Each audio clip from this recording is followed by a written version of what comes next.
이번 PPT는요, 동전 던지기의 이양 확률 분포 해석에 대해서 설명을 드리겠어요. 이제 이 글을 좀 설명을 드리면, 동전 던지기라고 했죠? 그럼 동전 던지기하고 이양 확률하고 무슨 관계가 있나요? 그럼 동전 던지기를 하면요, 앞면 아니면 뒷면 두 개의 결과밖에 나오지 않아요. 그렇죠? 아웃풋 결과물은 두 개, 앞면 아니면 뒷면, 성공 아니면 실패, 두 개밖에 안 나오니까 우리가 이것은 이항 확률로 계산을 한다는 얘기예요. 그렇죠?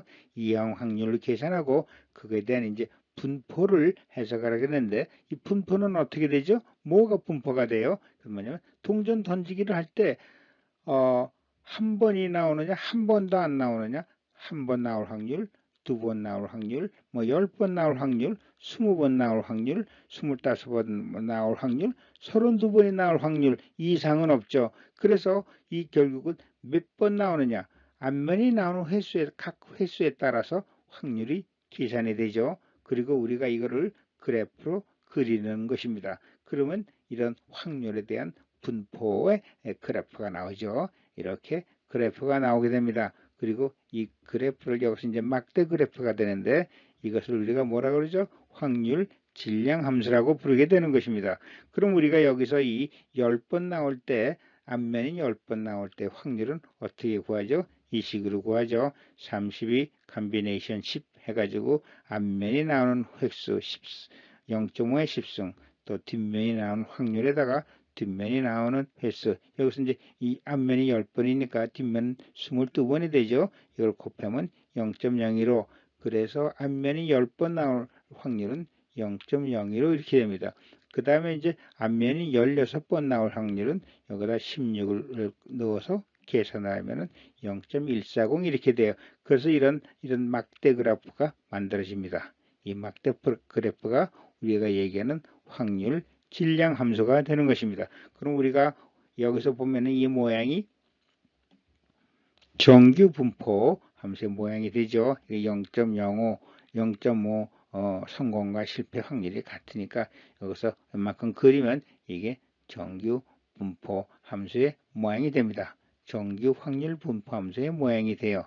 그러면 우리가 이거를, 여기서는 확률 증량량 함수니까 다 하나하나 떨어졌지만 우리가 이거를 연속 함수로 만들어서 이렇게 해석을 할 겁니다. 결국 연속 정규 분포 함수로 만들어서 우리가 해석을 하게 되는 것입니다. 그런데 우리가 이항 확률 분포도요, 정규 분포가 돼야지 우리가 통계적으로 해석할 수가 있다고 했죠. 정규 분포가 안 되면 고등학교에서는 그런 취급하지 않습니다.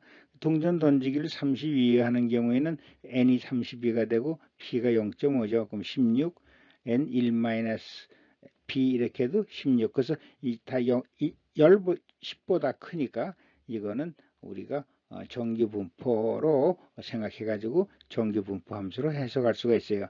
또 농구 선수의 경우에 아까 나왔지만은 성공률이 70%인 경우에 20번 하면은 둘 중에 하나가 10보다 작으니까 이거는 우리가 정규분포가 되지 못하고 우리가 통계적으로 해석을 못합니다. 그러나 농구 선수가 40회 하는 경우에는 이렇게 돼가지고 다 10보다 크니까, 10보다 크니까 정규분포가 되고 우리가 여기서 통계적으로 해석을 할 수 있는 것입니다. 그러니까 이제 농구 선수의 경우에는 최소 40회 슛을 한 걸 가지고 우리가 통계를 해석할 수 있다는 것입니다. 그리고 우리가 정규 분포를 이루는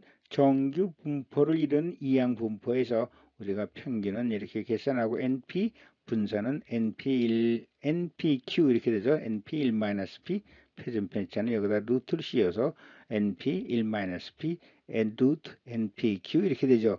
이제 농구 선수가 이제 이게 40번 한다면 40번에다 성공률을 7하면 28, 그 다음에 이런 경우는 분산은 8.4가 되고 표준 편차는 루트를 씌워서 2.9 이렇게 계산이 되는 것입니다.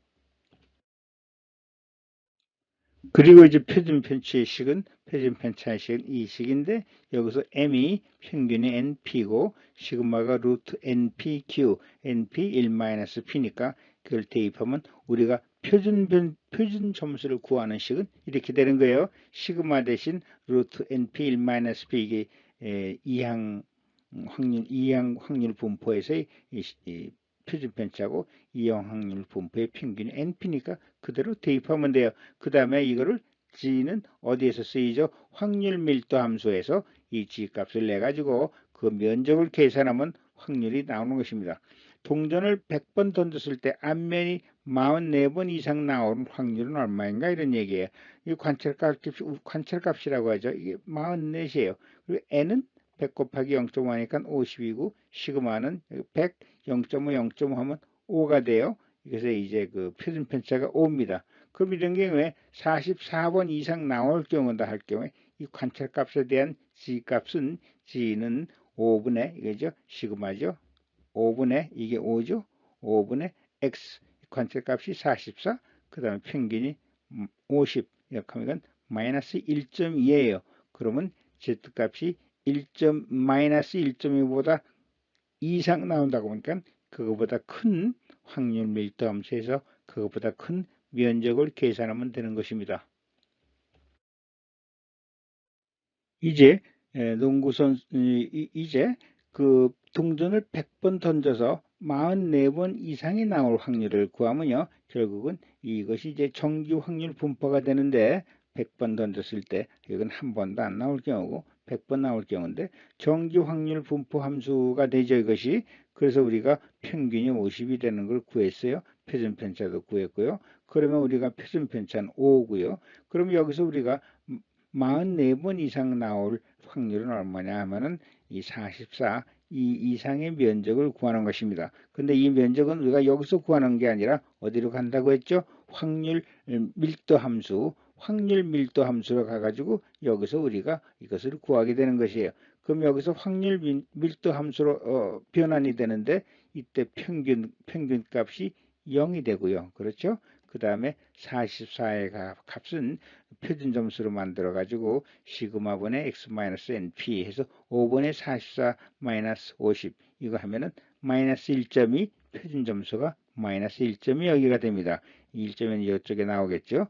그래서 우리가 동전이 44번 이상 나올 확률은 확률 밀도 함수에서 g값 표준 점수 값이 마이너스 1.5보다 큰 면적을 구하면 그것이 확률이 되는 것입니다. 그러면 확률 밀도 함수에서 여기가 마이너스 1.2예요. 그럼 이 표는 어떤 표인가 하면 이쪽 좌측 측의 면적을 나타내는 게 이 표예요. 여기서부터 이제 원미리언 마이너스 무한대죠. 여기서부터 여기까지 x1 값이 왔을 때 그때 이 면적을 구하는 것입니다. 그럼 여기서 x1 값이 마이너스 1.2예요. 마이너스 1.2 그러니까 이것이 어떻게 되죠? 마이너스 1.2 하면은 0.1151이 돼요. 여기까지 면적이 여기까지 면적이 0.1151이니까 이쪽 우측의 면적은 1-0.115를 해가지고 0.8849 그래서 88.49%가 되는 것입니다. 여기서 이 면적은요. 다시 설명드리면 마이너스 무한대부터 x1까지 이렇게 계산하는 거예요. 이것은 이 그래프는 x축과 만나진 않아요. 무한히 접근하는 이런 곡선이라고 그랬죠. 그러니까 여기서 이제 마이너스 1.2, 1 마이너스 1.2 그 면적이 0.115일 빼면은 88.49%가 된다는 것입니다. 앞에서는 말이죠. 우리가 44번, 100번 던져서 앞면이 44번 이상 나올 확률은 얼마냐 그래서 이 면적을 구했습니다. 그럼 우리가 앞면이 44번, 딱 이 44번 나올 확률은 얼마인가? 이걸 생각하면요. 우리는 어떻게 하죠? 44에 대한 이 확률은 어떻게 돼요? 이건 뭐 직선이니까 면적이 없죠. 그럼 우리가 보통 그러잖아요. 여기서 뭐 43, 10 이거의 확률은 값은 0이다. 뭐 이렇게 했잖아요. 우리가 이렇게 얘기하죠. 예, 이건 수학적 그래프상으로는 그래요. 44 이거에 대한 면적은 0이에요. 0이죠. 직선이니까. 그런데 우리가 여기서 앞면이 44번 나올 때 확률은 이렇게 할 때는요. 우리가 이렇게 해석을 해야 돼. 이것은 연속 함수입니다. 우리가 이것이 이제 확률 질량 함수로 한다면 44에서 막대 그래프 하나씩 그려지고 뭐 이렇게 그려지겠죠. 그러나 이것이 우리가 연속 함수를 이렇게 할 때는 결국은 어떻게 되냐면 앞면이 44번 나올 확률이라는 것은 이 그래프에서 말이죠. 44가 갖는 영역은 43.5에서 44.5 이게 반올림하는 상태이죠. 그래서 이 면적이 44번 나올 확률에 해당하는 면적이 돼요. 이 직선이 아닙니다. 이건 수학적으로 그냥 생각 없이 얘기하면 44번 나오면 이 직선이니까 확률이 0이다 하지만 우리가 의미를 가지고 생각하면 앞면이 44번 나온다는 얘기는 이 확률 분포 함수에서 그래프에서 43.5에서 44.5 이게 반올림하는 것이 우리가 44로 쓰잖아요. 44.6이라면 45에 해당하는 것이죠. 그러니까 44에 해당하는 면적은 43.5에서 44.5에 해당하는 것이에요. 그래서 이 면적이 44번 나올 확률의 값이 되는 것이에요. 이 면적이. 그러니까 앞면이 44번 나올 확률은 어떻게 되죠? Z값이 43.5 마이너스 1.3에서 Z값이 44.5 마이너스 1.1 이때 요 사이에 면적이 확률 44번 44번 나올 때 확률이 되는 것입니다. 그럼 이걸 실제로 계산하면요. Z값이 마이너스 1.3에서 Z값이 마이너스 1.1 때 확률은 그것은 우리가 계산하면 여기 이 면적에서 이쪽 우측 면적에서 좌측 면적을 빼면 되죠. 그래서 우측 면적이 이제 여기서 우리가 이제 G값을 해서 여기가 마이너스 1.1이 되고 여기가 마이너스 1.3이 되겠죠. 확률 밀도 함수에서는. 그러면 여기서 마이너스 1.1 되는 이쪽 면적이 0.1357이 되고 마이너스 4.25 확률 밀도 함수에서는 이 값이 마이너스 1.3이 되는 것이죠. 이 좌측 면적이 마이너스 0.0968이니까 빼면은 0.0389 3.89%가 되는 것이에요. 이렇게 해가지고 우리가 확률 밀도 함수에서 앞면이 44번 나올 때 확률이 구해지는 것입니다. 그럼 우리가 이렇게 구하는 거하고 실제적으로 계산해보자 이거죠. 44번 나올 때 100번 던져서 44번 나올 때 그 확률을 우리가 식으로 구해보자고요. 그건 어떻게 구하죠?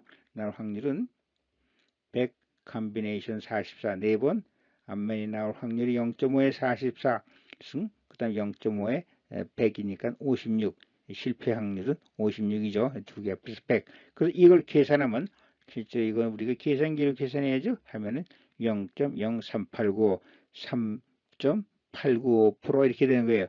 그래서 여기서 오차는 얼마예요? 오차는 0.005 이런 오차가 밖에 나지 않아요. 그러니까 아주 매우 정확한 것입니다. 그러니까 우리가 연속 함수를 구해서 그 함수의 43.5, 44.5의 면적을 구하나 실제적으로 계산한 거 이거 차이의 오차는 0.005%밖에 안 난다는 얘기예요.